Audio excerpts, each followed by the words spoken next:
And now it's time to preview an upcoming game with Ryan Metzler. Hey everybody, it's Ryan Metzler here again, and today we're going to do another Kickstarter preview video. This time we're going to do a Kickstarter of Epic Resort. That's a game from Floodgate Games, now up on Kickstarter looking for your support.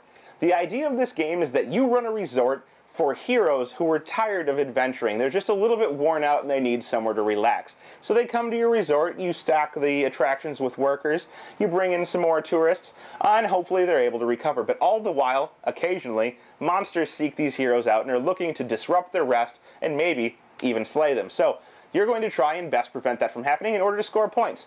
Real quick, why don't we take a look at what you're going to get inside of the game. Reminder that they are prototype, not final quality components. We'll see how the game plays, and then we'll come back here at the end, and I'll sum it all up for you. So here you can see the setup for Epic Resort. Now, this is a game in its prototype stages. It's going to be going up on Kickstarter, and of course these components that you see here are not the final quality components. You'll see the art isn't completed on some of these cards. In addition, the cubes that you see here are not the final quality cubes. But note that the function of these different pieces will serve the same function that you see in the final game. The form will just change a little bit in between. Now, Epic Resort is a deck builder that combines deck building and worker placement into a different type of game. So, each player has their own deck of cards here, and these cards will serve a lot of different features throughout the game, and each player can customize the way they're playing by adding new cards to their deck. In this deck of cards, there are 13 cards, and there are 3 different types of starting cards. The first here is this Apprentice. This Apprentice, you'll see at the top, has a little meeple. This means he can work your attractions that you have, and each player will start with a tiki hut and a beach. These are generally ways of getting flair, which is one type of resource, and money, which is another type of resource to spend on buying different cards and new attractions. You'll also see that there are tourists here. You need to send workers to your attractions, 1 meeple per meeple on the attraction, in order to keep these tourists there. And for each meeple you don't satisfy, the tourists will run off to a different area. So placing guys out on these is important to keep tourists at your attractions in order to generate more money, but when you lose tourists, you'll get more flair, so there's kind of a balance there. So this guy can either be placed to work, or you can train, in which means you will put this guy back into the supply and use him as part of the cost of buying a more skilled worker from these piles you see out here. There are several of them out here, and they all have different abilities, much like cards in any other deck building game you've played, and there are more of them that you can use to vary up your game style, depending on what kind of style you want to play. So that's how the Apprentice works. He's either a worker for your attractions, or you can put him back in order to buy another card, along with some money. There are also street performers in your deck. These street performers are not workers that can be sent to your attractions. You'll see they have no meeples on them. But you can discard them during your turn to generate a flair, which is something you need in order to buy specific things. For example, you're going to need flair to buy anybody from the dock, be it heroes or more tourists to go down to your attractions to help you generate more stuff. Either it'd be more money, less flair. So you can use them for that. In addition, they also have the train ability. You may put them back into the supply in order to buy another guy and put him into your hand for use later. Finally, we're going to have lazy peons. Lazy peons are also not workers. They don't do any work. And basically, all you can really use these guys for is when you get attacked later in the game by monsters that will come along trying to disrupt your hero's rest. You can discard these guys to immediately end attack. So they're going to sit in your hand. They're relatively useless, but you can throw them away throughout the game to stop yourself from being attacked. Now, the way Epic Resort is going to work is that at the start of each turn, everybody's going to draw 5 cards from their deck, and they're going to take these cards and look at what they have. Then, after that, each player at the same time is going to staff their different attractions. So we'll see that you start out with 2 attractions, and everyone will start with the same attractions. To staff them, as I said, you must put workers there equal to the number of meeples in order to have them fully staffed. If you don't want to fully staff them, you can leave meeples off, some or all of them. But for each meeple you leave vacant, each meeple you don't satisfy with a card with meeples on it, you're going to lose a tourist from that area. So, at the beginning of the game, it may be wise to stock them. So let's go ahead and say that I decide to stock these 2 right here, but I decide to leave the one at the beach empty and keep one of my apprentices in my hand. When I do this, everybody's going to do this simultaneously. We'll go ahead and see what's going to happen. On this area, I have 2 meeples, and I require 2 meeples. I lose none of my tourists. But on the beach, I didn't staff it, so I'm going to lose a tourist back to the supply. After this, you're going to generate your resources by looking at the empty box closest to your tourists. So, I'm going to generate 2, 3 flair, and 3 for money, marking that on my sheet to show what I currently have. After we've done this step, we're going to move on to what's basically the action portion of the round. There's several different actions you can take, and you can take actions until you decide to pass. Starting with the start player, which is whoever has this Harbor Master card, which will also be the first player to pass each round, you can take an action. There are a couple of different actions you can take. There's actually 3 main actions you can take in the game. The first would be that you can attract somebody to your area. So you can attract someone from this area up here in the dock into your own area. That can either be tourists, which will look like this. They'll say something like bevy, and they'll show a number of tourists beneath them, as well as a cost in flair. For example, this one costs flair. So you can pay that 4 flair from your flair supply if you have it in order to attract more tourists. When you do so, you're going to get that many cubes, and you'll place them out on your different attractions you have in front of you. Now, some of these will be cheaper or will have different types of bonuses on them.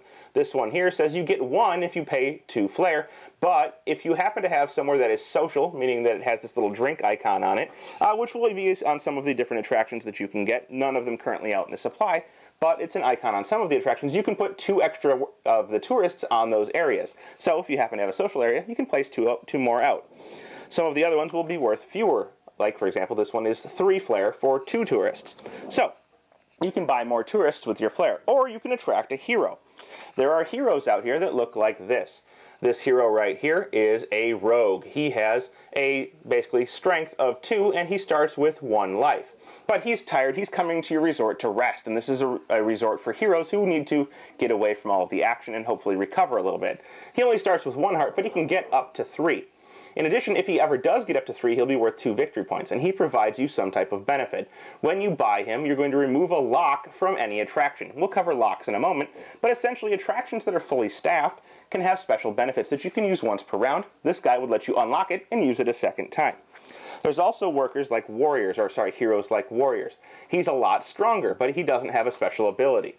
In addition, you'll see he's worth 2 victory points if you manage to heal him up all the way over time. So, you can buy these guys. There are many different ones. For example, there's an engineer here. He has 4 total health, and he's worth up to 3 points. And when you place him, he can remove fire from an attraction, which can happen when they get damaged by monsters. So in order to attract these tourists, your heroes, you're going to pay flair, and you're going to take them either putting the cubes on your appropriate attractions or taking one of the heroes that you've paid for and placing him above one of your attractions. This will help protect you from monster attacks that can happen later, and of course will give you the abilities printed on the card. In addition, if they don't get attacked, they're going to heal at the end of each round. So they'll start with 1 hit point, but if they don't get attacked, they'll go up and up and up. And when they reach those full hit points, you'll set them aside to score points. So, maybe you want to attract somebody, but maybe you don't. Maybe you'd rather get a new worker, training a new worker. So that's going to be done using cards from your hands. For example, the apprentice that I showed you earlier, or the street performer. For example, I could discard my apprentice and spend some of my gold in order to get one of these trained workers out here. When I do so, I get to choose anyone I want. They cost the amount of money printed on them, and I'm going to take them into my hand. The ones I show here are basically going to be the ones that generate a lot of workers. This guy generates 1 worker, and then 2 additional workers at a social area, or 1 additional worker at an eating area. So basically, he's specialized in social and eating, providing more workers dependent on where you place them out here for your attractions. There are other ones that provide more for food or more for fancy areas, or there's one that provides more for kind of a relaxing area or for food, depending on where you place him. The journeyman here actually lets you get or train more people for less money. So he's kind of like an apprentice, but he's going to subtract 2 from the cost of any person that you train later on. We have a squire, which actually gives you +3 of the attack or defense to your heroes. So if you have a hero out and he gets attacked by a monster, you can discard a squire from your hand to make that guy stronger when that happens. Or he can be used for his 2 workers to staff one of your attractions. And finally, we have the valet, who costs 5, but you can discard it to heal one of your workers 1 heart, which will get them, of course, into your score pile a little bit faster. Anytime you want to get one of these basic workers, you have to use somebody with train, and when you do so, you'll pick up the appropriate worker, pay the appropriate money, and then lock down that pile. You can also take an apprentice if you want to. That costs nothing. You simply take it and put it into your discard pile, but you would also lock that apprentice pile. Then the next time somebody trained with an apprentice to buy another card, it would unlock that pile, basically covering up that locked cube and making it available for somebody to take again. But locked piles cannot be chosen a second time, so once somebody buys an impresario for the round, no one else will be able to buy that card. The third type of action you can take is to basically upgrade your attractions. There are all types of attractions available out here that you can buy and place into your area. You may have up to 3 and you start with 2, so if you buy a new one you can place it in a new area, but once you have 3 you'll be placing over your previous ones, removing any cubes that were there, and essentially refreshing that area. So, all of these have different costs on them. They're printed down here at the bottom, 4, 5, 7, 8, 10, 11. And there are different ones underneath these different stacks, which all have different abilities. The abilities on these are going to be different, and they're only going to be active when you've got them fully staffed, meaning that you've supplied all of the meeples on the card with workers from your hand at the start of the round.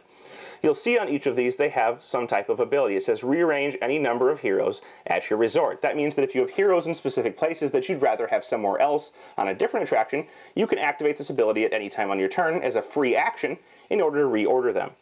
In addition, you'll see this is worth 1 victory point. You will get that no matter what at the end of the game as long as this place is still standing. Finally, you'll see it has its abilities up here at the top where when you place tourists, you'll actually make more money or more flair for having fewer tourists. At the bottom left, you'll see there's some fire spots, and these can get kind of messed up, or you can add fire to the attraction. If it gets hit when it's empty, meaning there's no tourists or heroes there, it will start to burn, and if it gets hit too many times, it will be destroyed.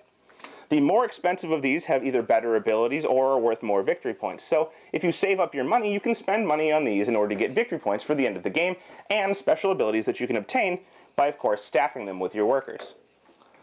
So, by taking turns, you're going to be able to either buy new workers, or train new workers, I should say, attract people from the dock, be it tourists or heroes, to your resort, or upgrade your resort to have new attractions. And you're going to go around the table taking these actions until players pass, and whoever passes first will get this Harbor Master card.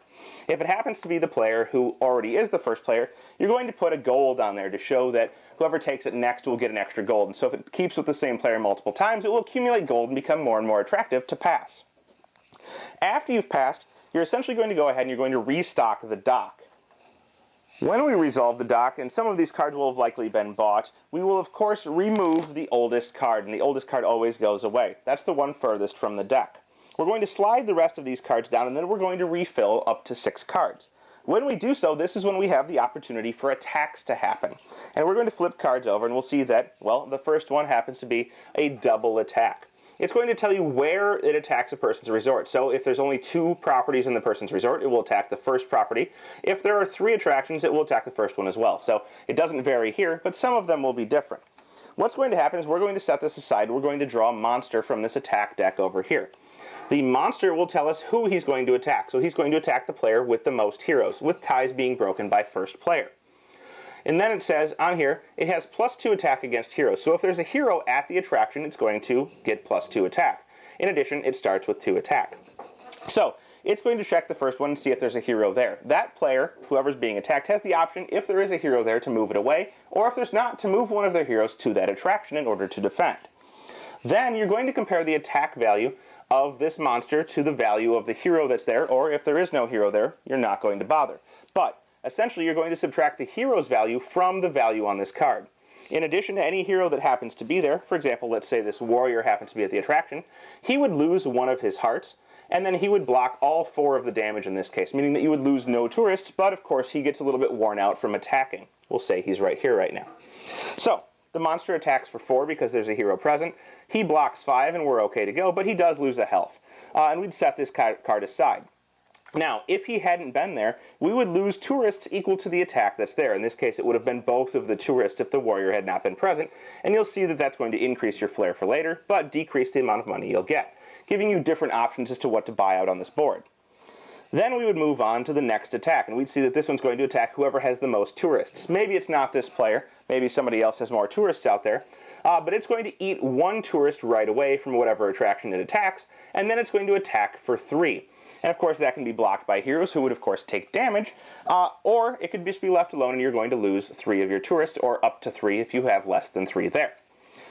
In addition, if these areas ever happen to be completely empty, if there were no heroes or no tourists, that's when you'd start getting fire to happen. And if you ever have as many fire tokens on these different attractions as you have fire spots, that attraction is going to go away, and of course will score you no points at the end of the game and will not be useful for generating income or the abilities that are printed on the attraction. After we'd resolved the attacks, we would of course continue to refill our supply here for the dock, filling it up so that there's 6 cards left, and hopefully we won't have any more attacks, and we don't, and we discard these different attacks here. Any heroes that are still surviving and are at an attraction at somebody's resort are going to gain 1 heart back, and this is how you're going to gain enough hearts in order to hopefully fully heal them. In this way, you may want to avoid having them attacked. If there's somewhere where you don't care about the tourists, you can move them away, and they won't lose any hearts, and they'll gain some more until they can get to full health and be scored in a score pile for their 2 victory points or whatever happens to be printed on them. In addition to this, you're going to remove all lock tokens from different places that have been bought. So all of these workers will be available for purchase again. Any of the abilities you've used on your upgraded attractions will of course become available again if you fully stock them. And essentially you're going to refresh for the next round. In addition, you're going to discard any cards you had remaining in your hand, putting those into a discard pile and draw 5 new cards. If any of your heroes does happen to be fully healed, they're going to go into your score pile, and they're going to slay a monster from the top of this deck. They're fully recovered, they go off and they destroy a monster, and it's going to accelerate you towards the end of the game, removing a monster that nobody has to fight. So everyone will draw back up to 5 cards, everything will be refreshed, and starting with the first player again, everyone is going to go out and staff all of their different attractions, which they can do simultaneously, and then start a new round of taking actions, be it attracting and training new workers, attracting tourists and heroes, or buying these different attractions. You're going to go on in this manner until this entire deck of monsters is gone, and I assure you there's plenty of attacking going on from the monsters as the game progresses. People will be dying from your attractions, tourists will be fleeing, heroes will be getting attacked, and all types of interesting things will be happening, all while you're trying to recruit new workers in order to best staff your new attractions and earn those victory points. As I said, you're going to go until this entire deck ends, and after that deck is gone, you're going to score victory points based on, of course, the attractions you've managed to gather, the heroes you've managed to have fully recover from your area, and whoever has best managed to get victory points in these manners is going to be the winner of Epic Resort. Well, there you have it. That is Epic Resort from Floodgate Games, currently up on Kickstarter and looking for your support. This game nicely combines the deck building aspect with the worker placement aspect, and it gives you several different options of how you would like to proceed. Do you want to stock your different attractions, have your workers always there, get the bonus abilities that are available on some of them, and hopefully, you know, get a lot of money in order to buy new cards to put into your deck? Or if you're low on money and you have a lot of flair, would you like to attract heroes, maybe more tourists to get more money, or heroes to defend against those monsters that are coming? And if you have a monster coming to attack you, do you want to throw your hero at it, protect your tourists so that you can keep gaining money, or let the tourists die, get a little bit more flair, but allow your heroes to recover to eventually score points? It's kind of that balance. Do you let your heroes rest? You know, that's what they're there for. Or do you send them off in order to fight off the monsters, but, you know, lose a little bit of potential victory points in the immediate scoring rounds? There's some strategy to trying to figure out what cards to use from your hand at what times. Do you want to discard them to get extra flair, which is an option on some of your cards? Or do you want to keep them and use them to stock your attractions at the beginning of the round? Would you rather spend them in order to train up new workers rather than using them to stock your attractions? It's all a choice, and there's always multiple choices to be offered from those cards. One thing that's very important to remember, and I didn't kind of really cover except for in a brief mention, is that you do have these lazy peons on your deck, and if you want, you can use those lazy peons and chuck them at a monster, stopping the attack immediately. So when's the right time to use those cards? They are filler in your hand that do absolutely nothing else, so sometimes you want to keep them in order to have them for a greater attack threat later, but it's also important to get them out of your deck to cycle through and get the cards that you need a little bit more. So, lots of strategy in this game, lots of choices, and some variety added by the different types of workers that you can put out there. I definitely suggest you check this one out. I know that they'd appreciate your support. Check them out on Kickstarter and see if you'd like to pledge.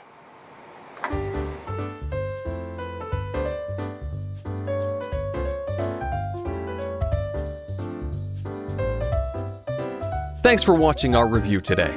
For more information about board games, as well as the #1 board game audio podcast, check out Dicetower.com for reviews, interviews, and more.